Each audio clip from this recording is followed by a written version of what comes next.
Shqipify paraqet Slow Albanian. Ky podcast është krijuar për çdo që studion shqip për të praktikuar të dëgjuarit e gjuhës shqipe. I ke parë protestat në Shqipëri? Në këtë episod të parë, do të flasim për protestat që po zhvillohen në Shqipëri. Për çfarë po protestohet?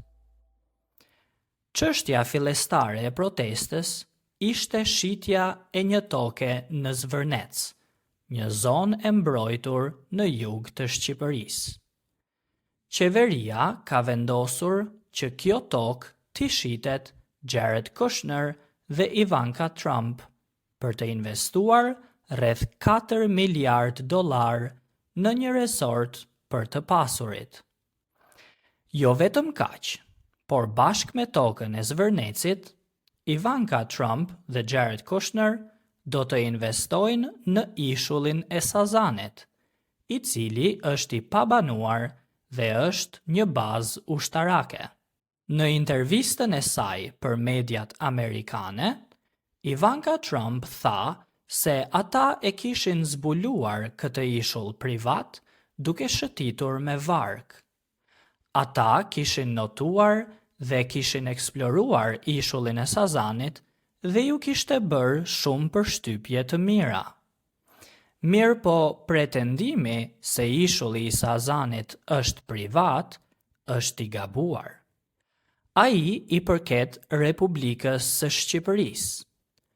Gjithashtu, toka në Zvërnec është pjesë e mbrojtur natyrore. Këtu vjen edhe mungesa e transparencës së qeverisë. Por si erdhëm deri te protestat masive? Më 1 maj shfaqen mjete të rënda ndërtimi në zonën e mbrojtur të Vjos-Nartës. Më 7 maj, shoqatat mjedisore, PPNEA dhe AOS, zbresin në terren në pjesën veriore dhe zbulojnë shkatrimet brenda pyllit dhe dunave.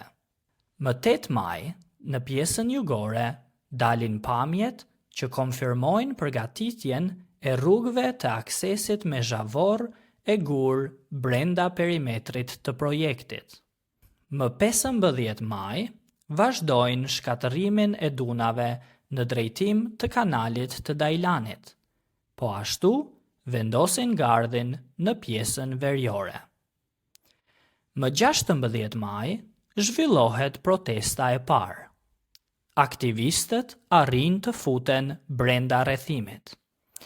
Më 22 maj, të irrituar nga depërtimet e aktivistëve dhe dokumentimit të dëmit që po i bëhej natyrës, zhvilluesi vendos të rrethoj hyrjen jugore me tela me gjemba. Gjithashtu, më 22 maj, ndërhyjnë në kanalin e Dajlanit shekullor që lidh lagunën me detin, duke vendosur një urë për të bashkuar 2 pjesët e resortit. Më 30 maj, pasi PPNEA dhe AOS thirrën sërish për protestë, ndodhi ajo ngjarja e shëmtuar që bëri xhiron e botës.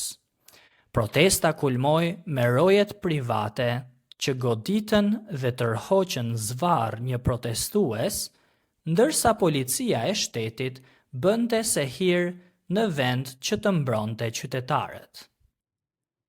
Në datën 31 maj, protestat u përhapën në Tiranë. Fillimisht, atë ditë ishin disa qindra persona. Megjithatë, në thirrjen nesër më shumë, ditën tjetër u bën mijëra. Ditën tjetër 10.000, 20.000, 30.000 e tani as nuk numërohen dot. Sigurisht, kryeministri Rama gënjen kur thot se në shesh janë vetëm 2.000 persona. Protesta, e cila ka marrë emrin jo zyrtar Revolucioni Flamingo, ka marrë vëmendjen e të gjitha mediave ndërkombëtare. Në ditët e para, protesta nuk u transmetua pothuajse fare në mediat kombëtare. Përveç News 24, asnjë media shqiptare nuk transmetonte protestën e qytetarëve. Por tani që protestuesit janë të shumt në numër dhe kanë marrë vëmendjen e mediave ndërkombëtare, mediat shqiptare e transmetojnë çdo ditë. Kjo tregon se media shqiptare është e kapur në sistemin e korruptuar të censurës dhe nuk është e lirë. Edhe pse protesta filloi me kërkesën e ndalimit të projektit në Zvërnec, tani kërkesa numër 1 e qytetarëve është dorëheqja e kryeministrit Edi Rama. Rama jepe dorëheqjen, këndojnë ata.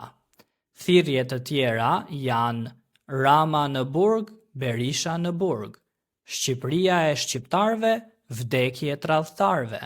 Shqipëria nuk është në shitje, Shqipëri e re, e të tjerë. Kjo protest është quajtur gjithashtu protesta e brezit Z, i cili në rrjetet sociale quhet Gen Z. Ky është brezi i teknologjisë dhe i rrjeteve sociale. Ky brez nuk mund të censurohet nga media, sepse ata e krijojnë vetë median përmes Facebookut dhe Instagramit. Ata nuk kanë frikë se mos humbasin vendin e punës nëse protestojnë. Nuk kanë frikë nga kërcënimet e qeverisë. Ata janë studentë të cilët gjithë jetën e tyre kanë parë vetëm 2 figura politike në Shqipëri, Sali Berishën dhe Edi Ramën. Ata i njohin mirë të gjitha degët e korrupsionit në Shqipëri. Duan që të bëhen pjesë e Bashkimit Evropian dhe nuk duan të emigrojnë si të gjithë shokët e tyre. Çështja e emigrimit është shumë e përfshirë në këtë protest. Më shumë se 1 milion shqiptar janë larguar në 13 vitet e fundit nën qeverisjen e Edi Ramës. Kjo është më shumë se 1/3 e popullsisë. Të gjithë të larguarit në diasporën shqiptare, studentë dhe profesionistë, janë mbledhur në protesta në qytetet e tyre.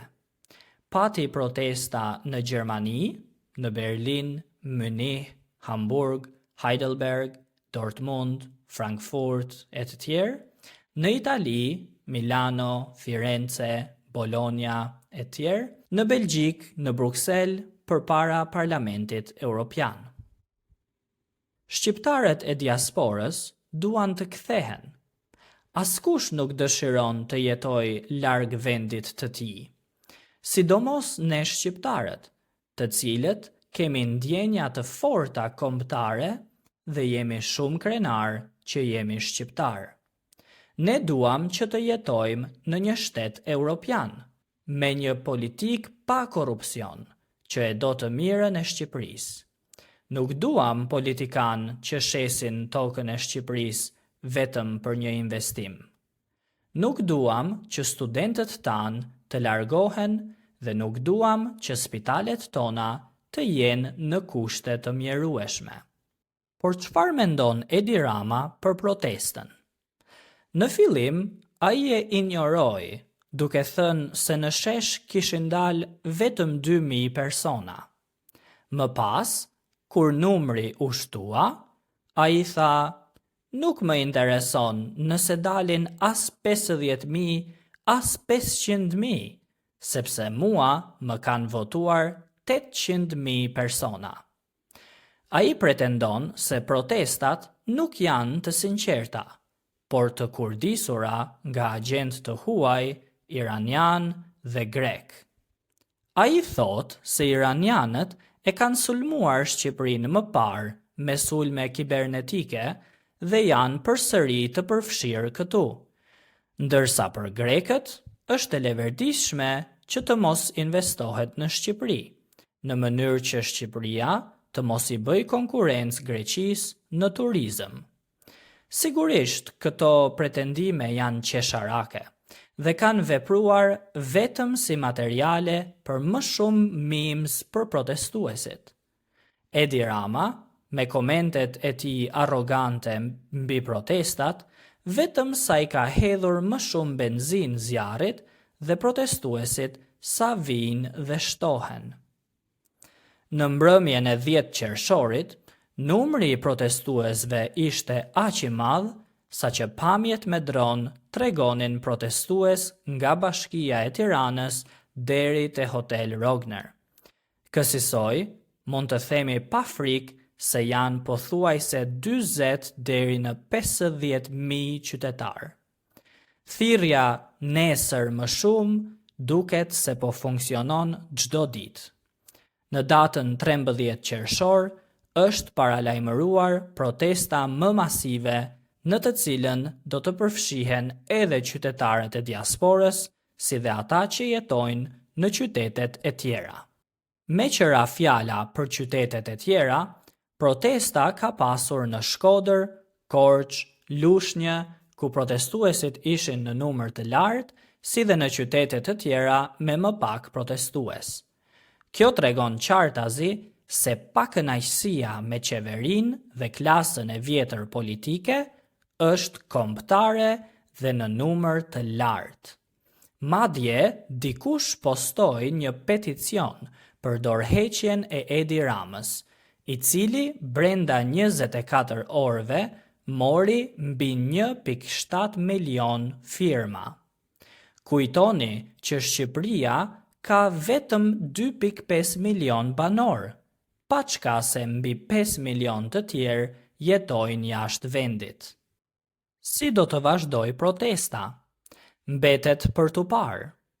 Ajo që nisi si një revolt kundër investimit në një zonë të mbrojtur, është kthyer në një revolt kundër gjithë klasës së vjetër politike. Shqiptarët janë lodhur me premtimet boshe dhe duan fytyra të reja në politikë. Prandaj të gjithë bien dakord një zëri se protestat nuk do të ndalojnë derisa Edi Rama të jap dorëheqjen. Një gjë është e sigurt. Sot, sheshi Skënderbej do të mbushet përsëri plot dhe numri i protestuesve do të jetë më i lartë se dje.